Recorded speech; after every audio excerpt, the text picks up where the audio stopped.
Hi everyone, it's Kimi, and today I'm going to show you how I take my granny squares and attach them to each other. So in the last video I showed you how to make these granny squares, but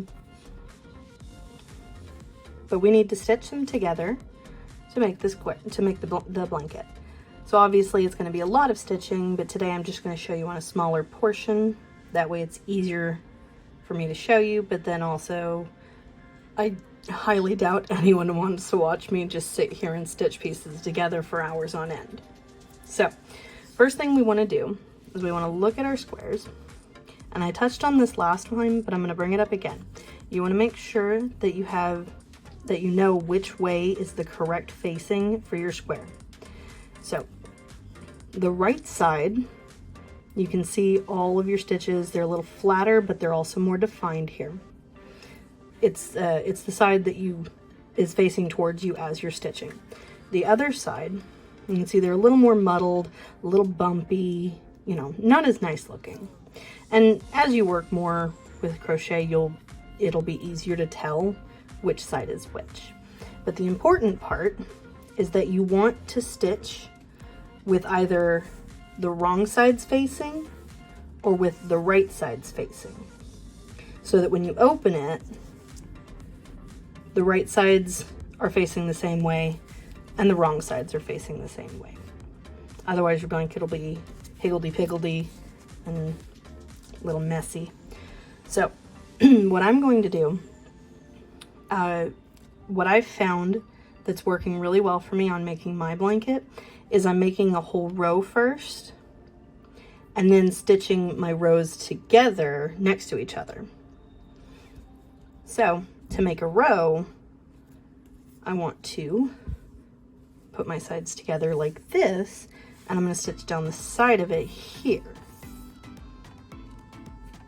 Okay, so just to make it easier for me to keep track of, this is the side I want to stitch down here facing us. So I'm going to take my yarn needle or yarn darner and an appropriate length of yarn, and let's go ahead and get the yarn on the needle here. There we go. Okay.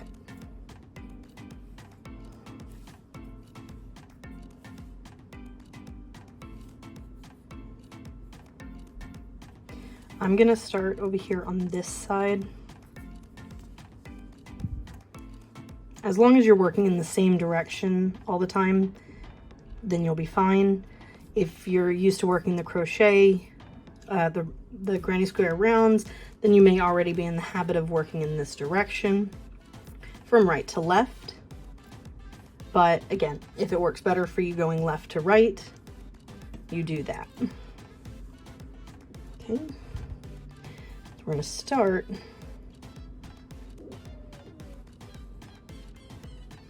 you want to go into the corresponding stitches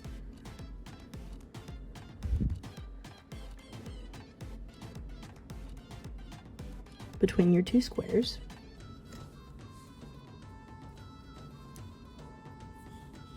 Go ahead and pull that. And if you're working a long row, then you'll be pulling a lot of yarn through. Since I'm just working two squares, not pulling as much through. I'm going to leave myself a decent tail to tie off later. So we're going to go into the next set of corresponding stitches here. Pull through. I'm going to go ahead and make sure I hold on to my tail here so that it doesn't come flying out when I pull it. And you just want that to loop there. You always want to work in the same direction. So since I'm working from the back, you know, the side facing away from me towards the one facing me, I want to continue working in that same direction. Otherwise, your stitch doesn't work properly. And then this is just a simple whip stitch. But this is what I have found is very easy to work with to get a nice clean look. And I'll show you once we get this square done that it lays nice and flat. There are other ways to attach them, but they don't always lay flat, and you end up with a seam that sticks out quite a bit, and I just don't like the way that looks. So we're gonna go into the next corresponding stitches here, and I'm sorry if the white is hard to see. And then of course I'm using the white yarn because you wouldn't want to see your whip stitch in your finished piece. So this actually hides it in there.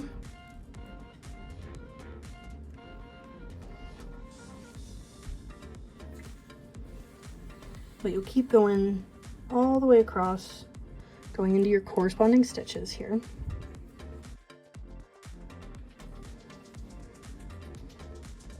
You want to make sure there's 2 there in the front, and then that's my corresponding stitch there. So 2 in the front. And pull your yarn through into the next stitch here. And the corresponding stitch there. And pull through. Make sure that didn't get cut on the end there. All right. I'll do a couple more here to show you, and then I'll show you how to tie it off.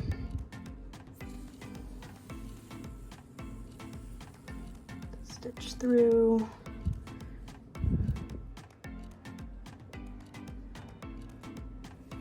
And then stitch through.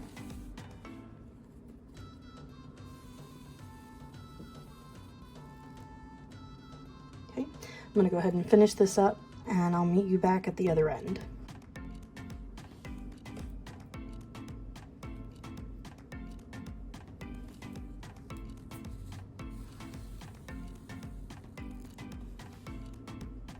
Okay, so I just finished the stitches here, and I'm going to work into the corner. Some people just go straight into the chain space. I like it just a little bit more secure, so I go into the actual backs of the chain stitches themselves, which can sometimes be a little tricky to do.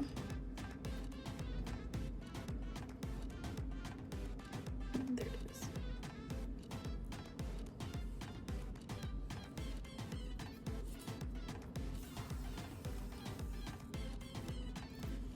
And then one more.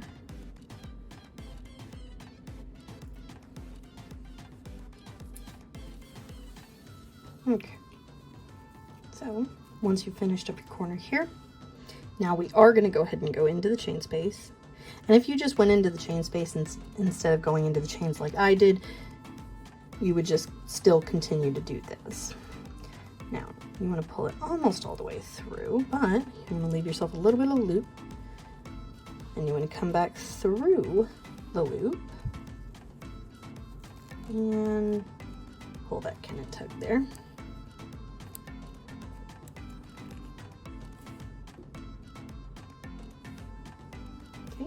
That just secures that. And then you work in your end.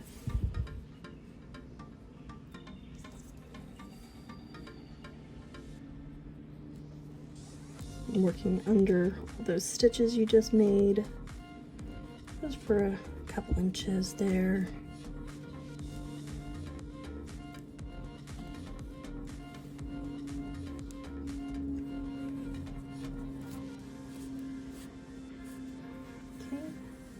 Through.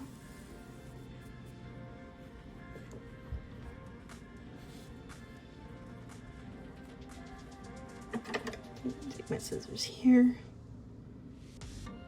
and snip. And then you can just kind of tug that to make sure the end goes in. Okay, and we're going to do the same to the other side. Fold it here just a little bit. And you can either thread your needle first, or I find these to be big enough that I can just stick my fingers into. Make your loop, thread that last tail end bit, tighten that down, get our yarn needle,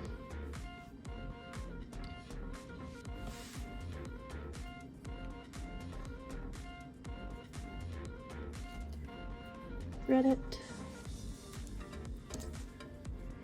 and feed it into the stitches just like before.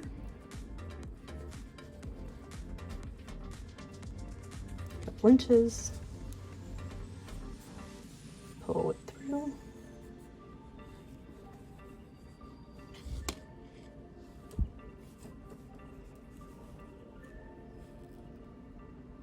cut off the tail, and stretch it. So now we have a nice sturdy bond between these two squares.